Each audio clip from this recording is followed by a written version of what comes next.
Un placer inmenso saludar a todos mis hermanos distribuidos en tantos lugares de este mundo. Gracias al Señor porque podemos reunirnos y comentar esta lección tan importante como la historia de Jonás. Pero antes de todo, vamos a pedir la dirección de Dios para que Él sea quien nos dirija en todo cuanto digamos. Oremos. Papito Dios, muchísimas gracias por la alegría y el gozo de ser tus hijos, porque nos das el privilegio de pertenecer a este pueblo que, a pesar de tantas deficiencias que tenemos cada uno de sus miembros, sin embargo, podemos gozarnos de la misericordia, del amor y de las gracias de Dios. Por eso es que en esta tarde, con mucha alegría y gozo, nos reunimos para poder estudiar esta experiencia en la vida de Jonás. Rogamos la dirección de tu Santo Espíritu, no solo en cada uno de los oyentes, sino también en quien, Señor, va a compartir esta palabra. Oramos en el bendito nombre del Señor Jesús. Amén, Señor. Un profeta sin descanso. Yo quise aclarar un poquito la palabra porque deja un poco de suspenso. Y entonces le puse al lado un profeta sin descanso interior. A veces hay personalidades sin descanso interior.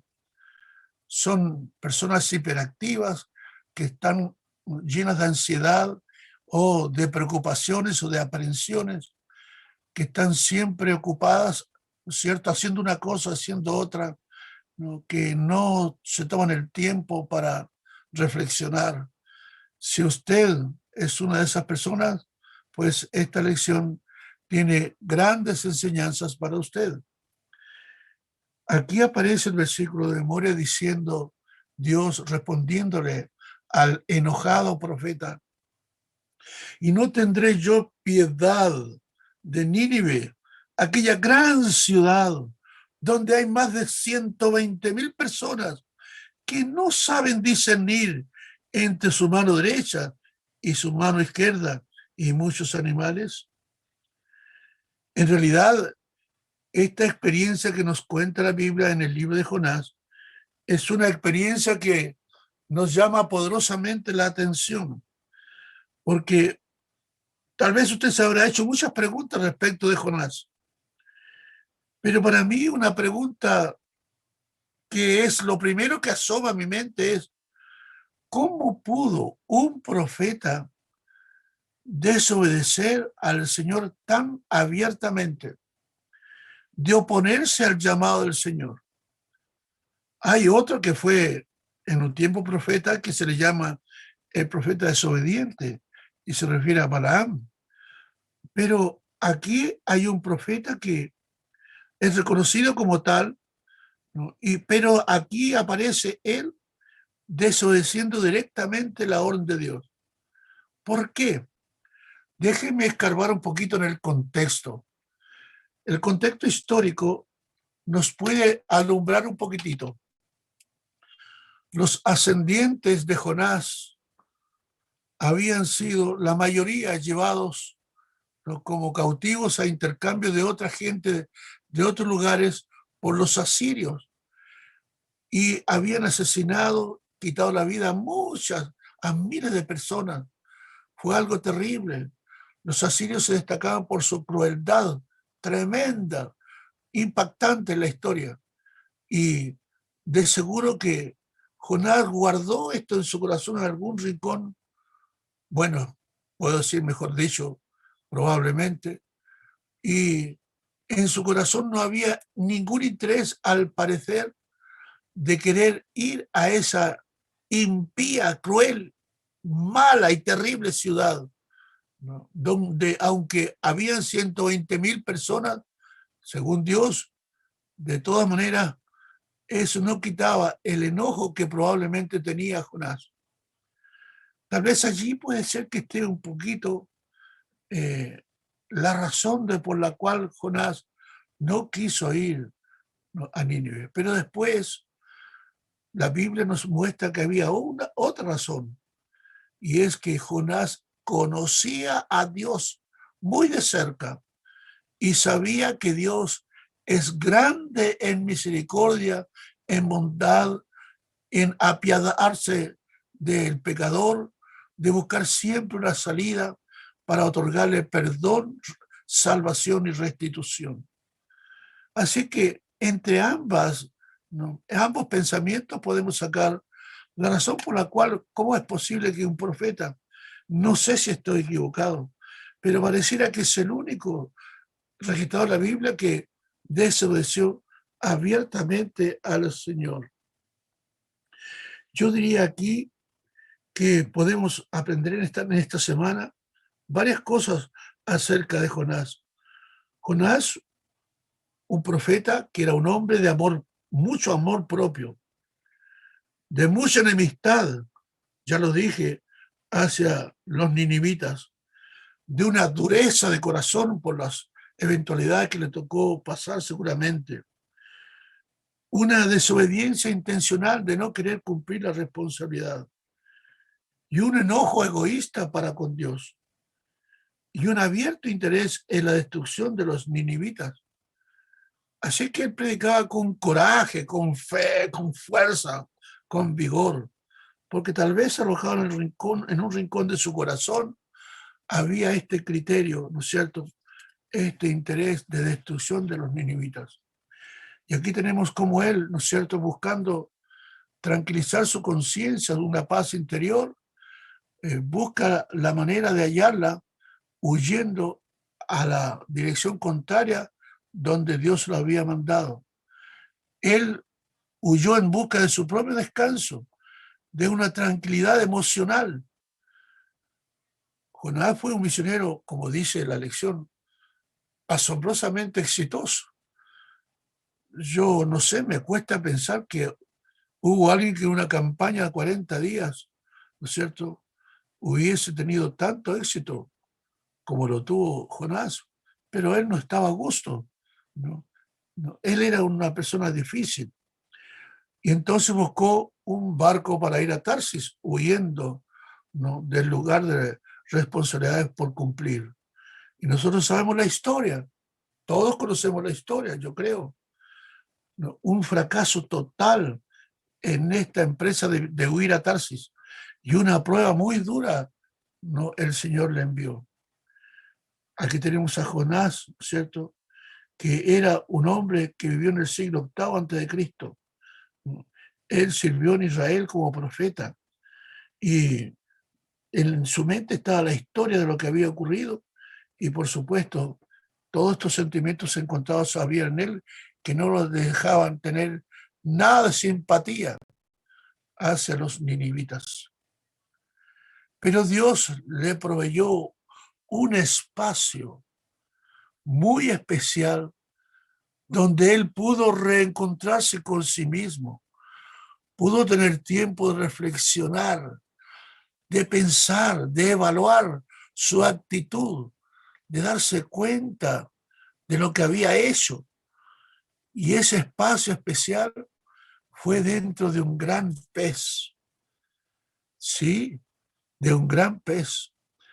Allí, entre medio del vientre de ese pez grande, Jonás, con un aire muy limitado, tuvo el tiempo necesario para poder reflexionar respecto del camino andado y de su desobediencia para con Dios. Y allí tenemos entonces a nuestro Dios que logra finalmente que Jonás pueda recuperarse de esa actitud y puede él, después de esa experiencia, ser vomitado por el pez en la playa. Noten ustedes qué grande es el Señor. Le proveyó un lugar para que él pudiera tener, ¿no es cierto?, ese descanso emocional, esa paz en su corazón, y allí en el vientre de ese gran pez lo logró, y luego el Señor hizo que ese pez lo vomitara y él saliera con vida de esa empresa triste y dolorosa por la cual pasó por su desobediencia.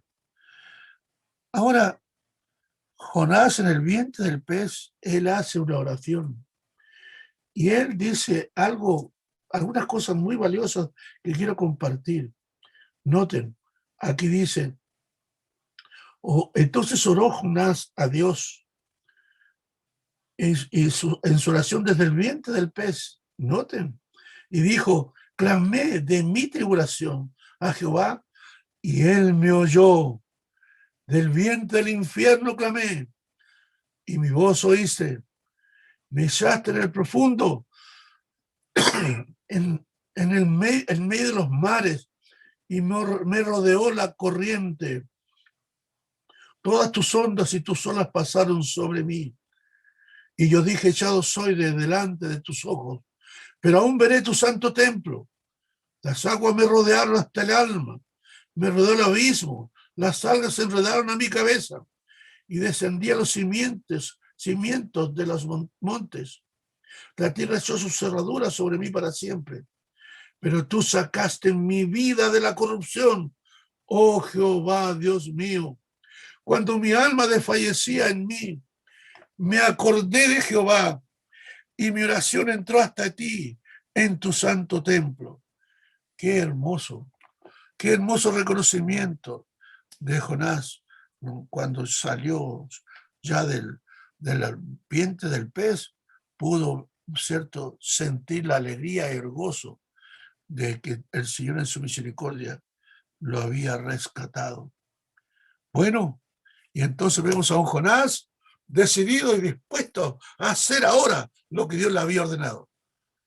Y se levanta Jonás y comienza a predicar, ¿no?, a pregonar, dice la versión antigua, a pregonar, a predicar, ¿cierto?, en términos modernos, un mensaje nada positivo.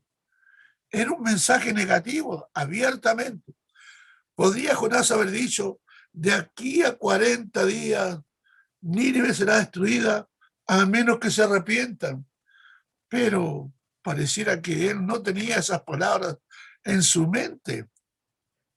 Él esperaba la justicia de Dios y fue un mensaje negativo en las palabras, pero que el Espíritu Santo trabajó en el corazón y en la mente de esas personas, incluido el rey, y toda la gente obedeció a la voz de su soberano, quien ordenó ayuno, ordenó, ¿no es cierto?, todo tipo de actitudes, ¿no es cierto?, religiosas que propendían, que no iban con el objetivo de buscar la misericordia de Dios.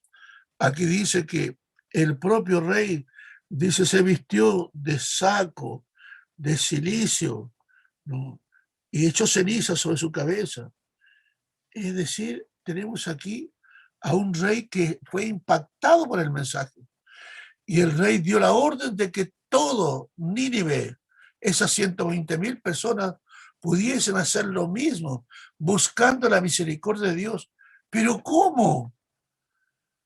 Si su rey más famoso, Sennacherib, se rió de Dios, comparándolo o igualándolo a los dioses que tenían las naciones paganas. Pero cómo esta gente ahora reacciona de una manera tremenda y pidiendo perdón a Dios, arrepintiéndose, cambiando de actitud. Muchas veces nosotros pensamos que el evangelismo que se practicó en el Antiguo Testamento fue centrípeto, pero aquí tenemos una evidencia de que no fue tan exclusivamente así, porque vemos aquí a los que fueron llevados, ¿no?, trasladados a los territorios de Asiria, humillados y muchos de ellos muertos. Los que quedaron vivos comunicaron el nombre de Jehová de seguro allí, ¿no es cierto?, a la gente. Y estas palabras llegó a Nínive y la gente escuchó y supo. ¿Y cómo sería que el Espíritu Santo permitió, ¿no?, que esta gente reaccionara y finalmente se arrepintieran de una muerte segura. Y esto fue algo impactante para Jonás. Nos dice la historia que Jonás se sentó en un lugar estratégico para esperar la destrucción, ¿no?, de esta gente tan mala. Allí estaba, con su mente tensionada, con sus emociones en ebullición, con sus sentimientos muy, muy determinados, y esperar el fuego divino quizás, o un terremoto, o algo espectacular que destruyera para siempre a esos enemigos que tanto daño le habían hecho, ¿no es cierto?, a sus antepasados. Pero allí está Dios con su misericordia, ¿no?, que es muy grande en misericordia y gracia, y le dio la oportunidad que esas personas pudiesen recibir el perdón y la salvación de sus vidas. Aquí hay una pregunta eh, que aparece en el texto de Lucas 9, 51 al 56, la respuesta. Y quiero leer esto porque es bien importante, ¿no? Noten lo que dice aquí, Lucas 9, 51 al 56. Dice: y aconteció que cumpliéndose el tiempo en que había de ser recibido arriba, él afirmó su rostro para ir a Jerusalén y envió mensajeros delante de sí, los cuales fueron y entraron en una aldea de samaritanos para preparar, ¿no es cierto?, la entrada de su maestro, del rabí, de Jesús. Pero no le recibieron, porque Jesús parecía como que quería ir a Jerusalén. Y viendo esto sus discípulos, Jacobo y Juan, Santiago, ¿no es cierto?, y Juan, dijeron: Señor, ¿quieres que mandemos que descienda fuego del cielo y los consuma, así como hizo Elías?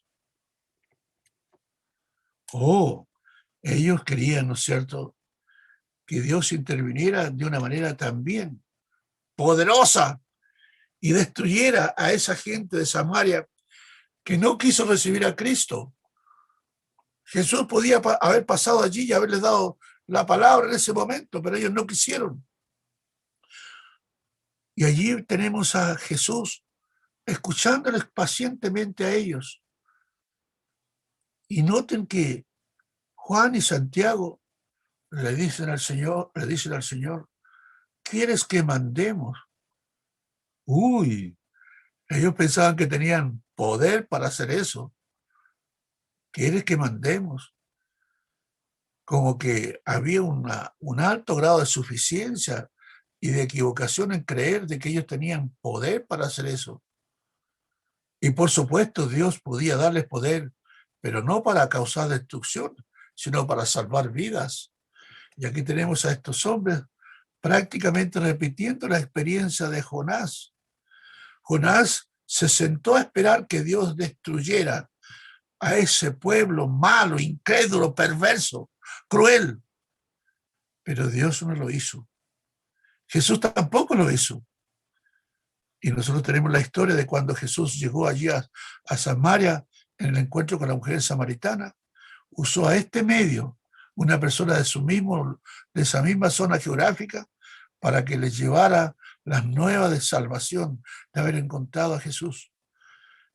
Así que tenemos aquí a un misionero que tenía una revolución en su interior, que no podía entender, ¿no es cierto?, cómo era posible que estuviera ocurriendo tal situación, ¿no? Pero aquí Dios manifestó su gracia de una manera maravillosa. Ahora, aquí tenemos nosotros que aprender una gran verdad. Nosotros tenemos que aprender a ser, ¿no?, pacientes y saber conservarnos en el amor de Dios, ¿no? Aquí en el libro de Judas, una hoja antes de Apocalipsis, aparece una declaración que creo yo que es importante que la podamos estudiar, ¿no?, un poquitito. Aquí estoy leyendo en este momento en Judas el versículo 21. Leo: conservaos en el amor de Dios, esperando la misericordia de nuestro Señor Jesucristo para vida eterna. Esperando, conservados en el amor de Dios, esperando la misericordia de nuestro Señor Jesucristo para vida eterna. Aquí está diciendo una verdad. La verdad es que nosotros tenemos que, ¿no?, mantenernos en el amor de Dios y esperando de todo corazón la misericordia de Dios. La misericordia de Dios. Bueno, esta es una gran verdad que a veces nosotros nos cuesta aceptar con facilidad. Aquí tenemos, ¿no es cierto?, una enseñanza que nos muestra que tenemos que aprender a ser muy pacientes, porque el Señor tiene compasión de nosotros, ¿no? Y como el Señor tiene compasión de nosotros, así también tenemos que ser nosotros, ¿no es cierto?, misericordiosos, sabiendo que el Señor en su misericordia quiere dar la oportunidad a todos. Él dice, no queriendo que ninguno se pierda, dice el apóstol Pedro, sino que todos procedan al arrepentimiento. Dios no quiere que el pecador se pierda. Por eso dice, porque de tal manera amó Dios al mundo, que ha enviado a su Hijo unigénito, lo ha dado a la humanidad, para que todo aquel que él crea, no se pierda, mas tenga vida eterna. Así que nosotros tenemos que aprender a mirar con paciencia a los que nos rodean, al vecino de la esquina, ¿no?, que es tomador, al vecino del enfrente, que es tan belicoso y provocador, a la vecina del otro lado, ¿no es cierto?, que anda siempre hablando mal de la gente, o al del otro, el otro lado, el otro costado, ¿no?, que tiene problemas de drogas y de embriaguez, y a esos muchachos locos que andan por la calle, ¿no?, todos marcados sus brazos y sus caras, ¿no es cierto?, allí con figuras y letras. ¿Cómo poder mirar a esa gente? Tenemos que mirarlos así como los mira el Señor, con amor, con misericordia, con paciencia. Tenemos que aprender de la historia de Jonás. Jonás nos enseña una gran verdad. Y la gran verdad es que tenemos que aprender nosotros a ser pacientes, a saber esperar y a responder con amor a aquel que nos trata con desprecio, con indiferencia. Qué difícil es esto, ¿verdad? Pero así es. Tenemos que aprender porque esa es, ¿no es cierto?, la enseñanza que nos trae la lección de esta semana. Tenemos que aprender a obtener descanso y la única manera de obtenerlo es estando en paz con Dios y teniendo nuestra vida entregada en las manos del Señor Jesús. Ahora aquí yo quiero leer estos 3 textos porque son bien importantes. Miren ustedes lo que dice aquí, del 20 al 23 en Judas. Pero vosotros, amados, edificando sobre vuestra santísima fe, orando en el Espíritu Santo, conservaos en el amor de Dios, esperando la misericordia de nuestro Señor Jesucristo para vida eterna. Y de algunos tened compasión, haciendo diferencia. Tenemos que tener compasión de algunos. Hay un dicho, no sé si es mi país, no sé si en el suyo, que dice, no, ley pareja no es dura. Y nosotros a veces queremos que a todos se los califique en la misma condición y con el mismo destino. Y la paciencia nos señala que así como Dios nos mira a nosotros, que somos personas deficientes, limitados, a pesar de que somos hijos de Dios y cristianos, sin embargo, nuestra naturaleza caída muestra que somos personas limitadas. Y si reconocemos que sí lo somos, entonces tenemos que aprender a mirar a la gente con mucha paciencia y misericordia, Y aquellos vecinos típicos de los cuales hablé, tenemos que aprender a tratarlos a cada uno como es, dentro de su contexto, identificándonos con ellos y mostrándoles que los apreciamos, que los queremos, que deseamos su bien. La sierva de Dios dice que cuando la gente veía al Señor como alguien que deseaba su bien, se convertían también en seguidores de Cristo. Nosotros tenemos que aprender que uno de los métodos más eficientes de conquistar a otros para el Evangelio, para el reino del Señor, es, ¿no?, siendo amables, siendo atentos, siendo bondadosos, que se den cuenta que nosotros queremos hacerles el bien, que queremos su bienestar, su tranquilidad, su paz, su felicidad.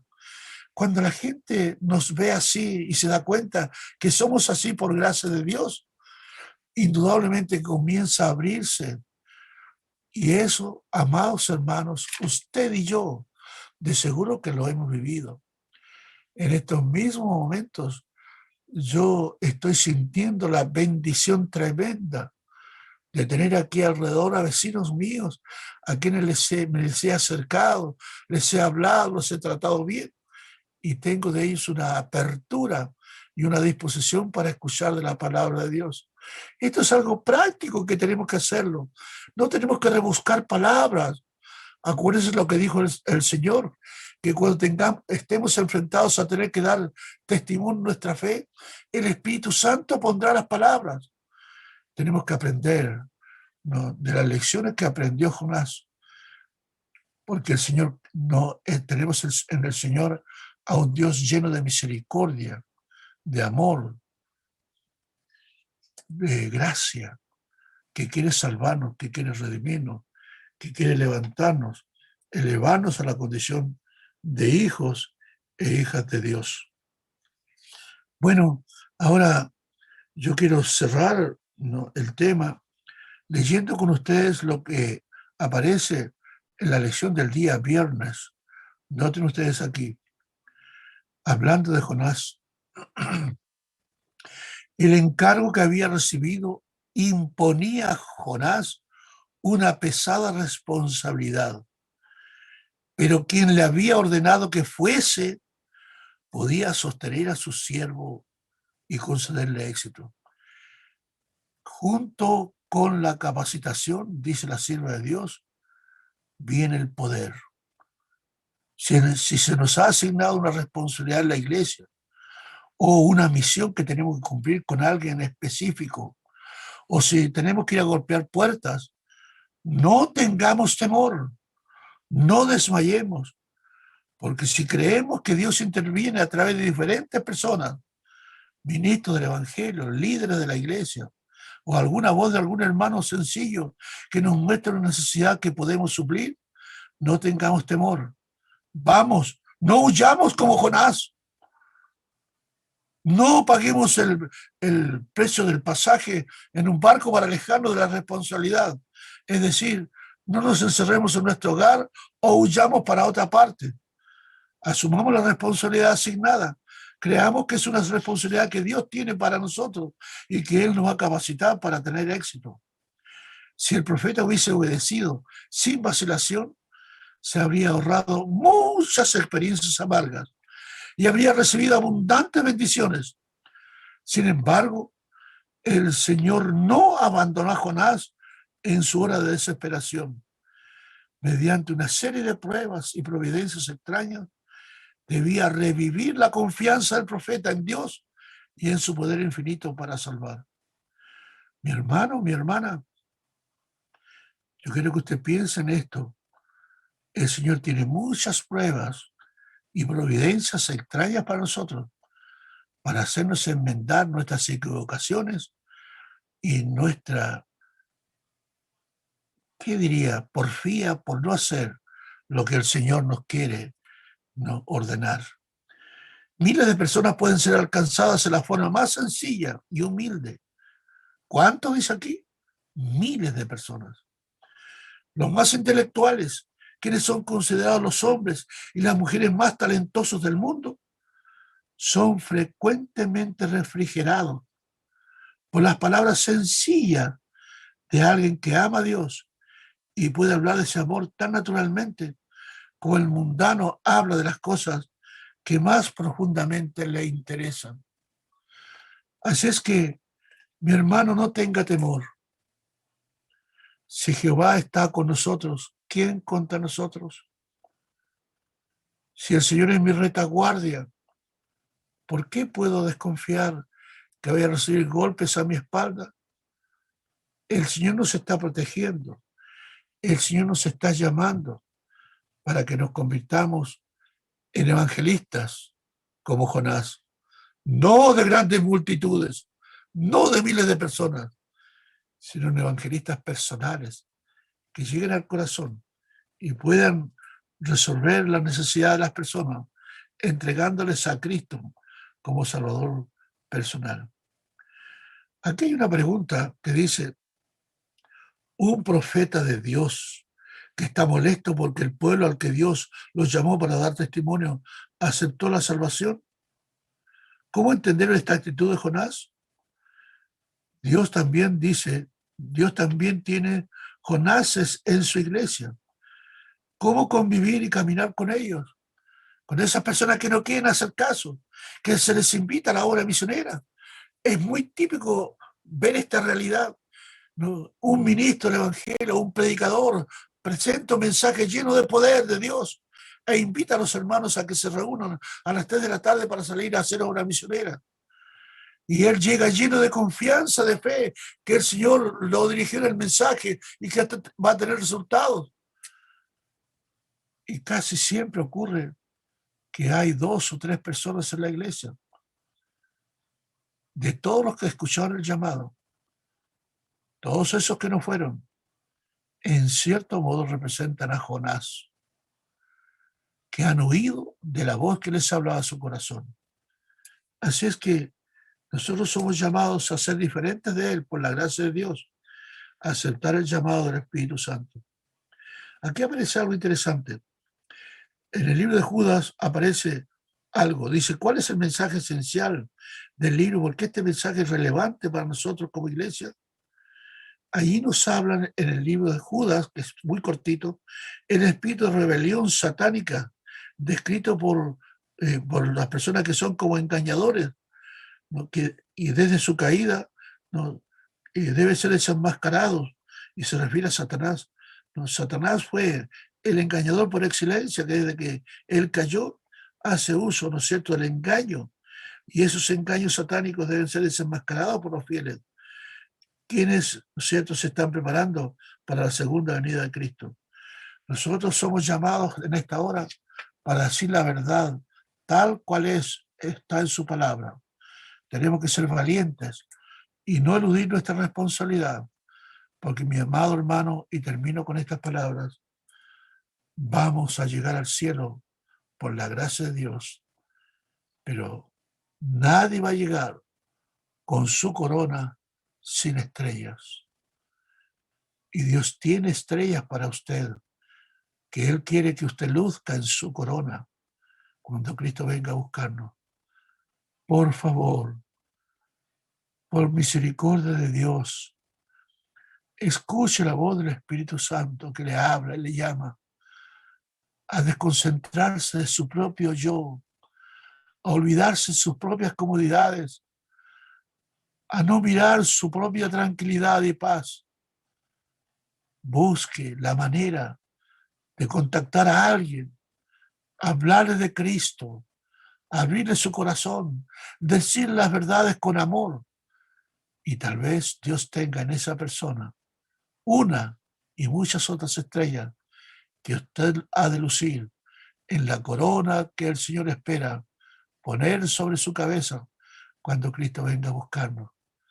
Que el Señor nos bendiga, que su presencia esté en nosotros y que su Santo Espíritu nos guíe para ser diferentes de Jonás, para escuchar el llamado y obedecer como dice el profeta Isaías, heme aquí, envíame a mí.